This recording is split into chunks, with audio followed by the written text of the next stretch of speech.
प्रेम शुक्ला जी जुड़ गए हैं, भारतीय जनता पार्टी के नेता। प्रेम शुक्ला जी, स्वागत है आपका। और डॉक्टर अजीज खान हमारे साथ जुड़ रहे हैं समाजवादी पार्टी से, और दानिश कुरैशी साहब हमारे साथ जुड़ रहे हैं, AIM के समर्थक हैं। मुझे पता नहीं आपने बातचीत सुनी कि नहीं सुनी। प्रेम शुक्ला जी, तौकीर रजा साहब एक इंच ये मानने को तैयार नहीं है कि उनकी स्टेटमेंट में कुछ भी गलत है, कुछ भी गलत है। अब वो बात को यूं घुमा रहे हैं कि मैं जो कह रहा था उनके लिए कह रहा था, जिन लोगों ने वो 20 लाख मुसलमानों को मारने की धमकी वाली बात कही थी धर्म संसद के अंदर, वो ये जबकि स्टेटमेंट में साफ है, वो ये कह रहे हैं कि मैं ये अपने हिंदू भाइयों से कहना चाहता हूं, लेकिन वो सुनी हुई बात को, दिखती बात से को नकार रहे हैं, मानने के लिए तैयार नहीं है। प्रेम शुक्ला जी,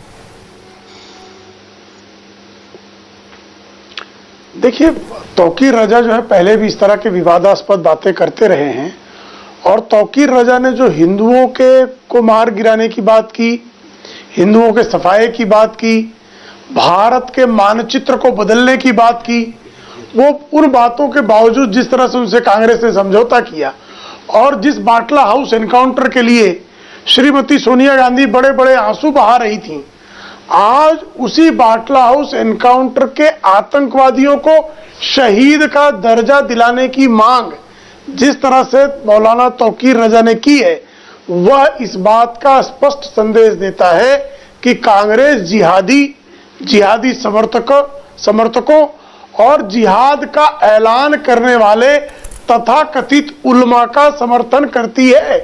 क्योंकि जब वो कह रहे हैं कि बाटला हाउस एनकाउंटर में मारे गए आतंकवादियों को शहीद का दर्जा देना चाहिए, और ये बाटला हाउस एनकाउंटर कब हुआ?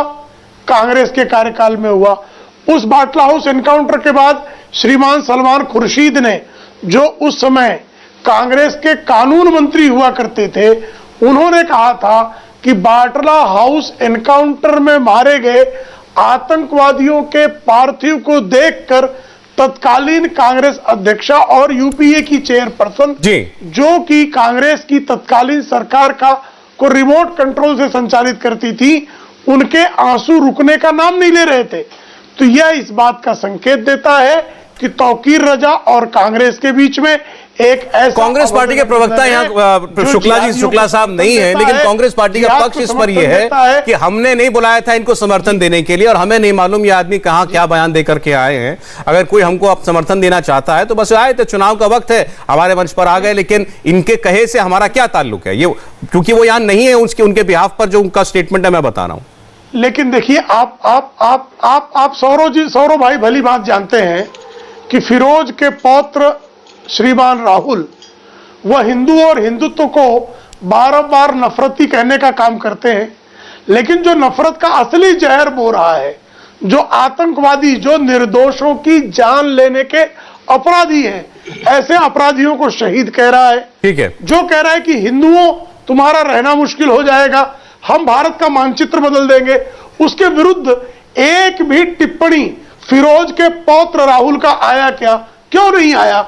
इसका कारण है कि वो जिहादियों के साथ हैं। ठीक है, चलें, को आतंकवादी कहते हैं और जिहादियों के लिए रोते हैं। चलें, ठीक है। डॉक्टर अजीज हमारे साथ हैं। डॉक्टर साहब, ये मामला वो भी तौकीर रजा कह रहे थे कि मैंने तो इतने दिन पहले कहा था, आपने क्यों इस मामले को अब उठाया? भाई, हमने उनको कहा कि भाई जब ये मामला आपकी स्पीच सोशल मीडिया पर आ गई और इस बात को उठा करके बीजेपी ने, राष्ट्रीय प्रवक्ताओं ने प्रेस कॉन्फ्रेंस कर दी, तब हमने इसकी चर्चा की। मुझे बताइए, उनकी स्पीच का क्या ये डिफेंस हो सकता है कि किसी आदमी ने, किसी सरफिरे ने ये कहा था कि म्यांमार की तरह हम मुसलमानों का सफाया यहां से कर देंगे, जो अब जेल में उसका क्या ये जवाब हो सकता है? देखिए सौरभ भाई, पहली बात तो मैं ये बता दूं कि समाजवादी पार्टी ऐसे किसी भी बयान का जो धर्म में वैमनस्यता पैदा कर रहा है, धर्म में विभेद पैदा करता है और धर्मों को आपस में बांटता है, उसका समर्थन नहीं करती है। क्योंकि पहले भी मैंने कहा था कि बाबा साहब का वो कोटेशन आज भी मैं कोट करना चाहूंगा कि मुझे वो धर्म पसंद है जो स्वतंत्रता, समानता और बंधुत्व की बात करता है, अमन की बात करता है। इसलिए समाजवादी पार्टी का यह हमेशा मानना है कि वेद को कुरान के नजदीक लाइए और धर्म को ईमान के नजदीक लाइए। भारत को बचाना है तो अजीज, इंसान को इंसान के नजदीक लाइए। हम इंसान और इंसानियत की बात करना चाहते हैं। हम ये सब बातों पे जाना नहीं चाह रहे, क्योंकि ये कौन लोग हैं, क्या बात करते हैं, क्या नहीं करते हैं। हमारा स्टैंड बिल्कुल साफ है।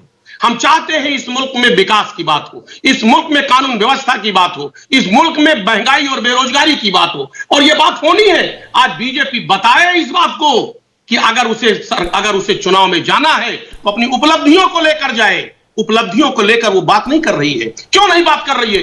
चुनाव 2 हफ्ते बचे हैं, आखिर उपलब्धियों को लेकर क्यों नहीं जाना चाहती है? हिंदू मुसलमान ये वो, इसको लेने का क्या मतलब है? अरे भाई, अगर उन्होंने बयान दिया है, उनको जेल भेज दिए, उनके खिलाफ FIR करिए। उसमें डिबेट होने का क्या मतलब है? अगर डिबेट हो रहा है तो डॉक्टर साहब, चुनाव में अगर ये किसी अगर ये बयान देने वाला आदमी किसी बड़ी पॉलिटिकल पार्टी के फोरम पर उसके सिंबल के सामने खड़ा नजर आएगा तो ये कोई तो बोलेगा ना इस पर।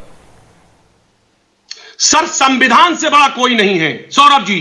संविधान हमें इजाजत देता है कि जो हमारे यहां नफरत का जहर घोलेगा उसके खिलाफ FIR होगा, वो जेल जाएगा। हम उसके खिलाफ उसके हमेशा समाजवादी पार्टी ऐसे शख्स के खिलाफ है। हम सिर्फ ये बात कहना चाहते हैं, आज प्रेम शुक्ला जी वादा करें कि ये चुनाव जो होने जा रहा है, ये महंगाई, बेरोजगारी, कानून व्यवस्था पर बात करेंगे, अपनी उपलब्धियों को लेकर जाएंगे, क्योंकि 5 साल इन्होंने इस जनता को धोखा दिया है। इंडिया टीवी हर वक्त हर जगह डाउनलोड करने के लिए सर्च करें India TV news Google play store या ऐप स्टोर पर।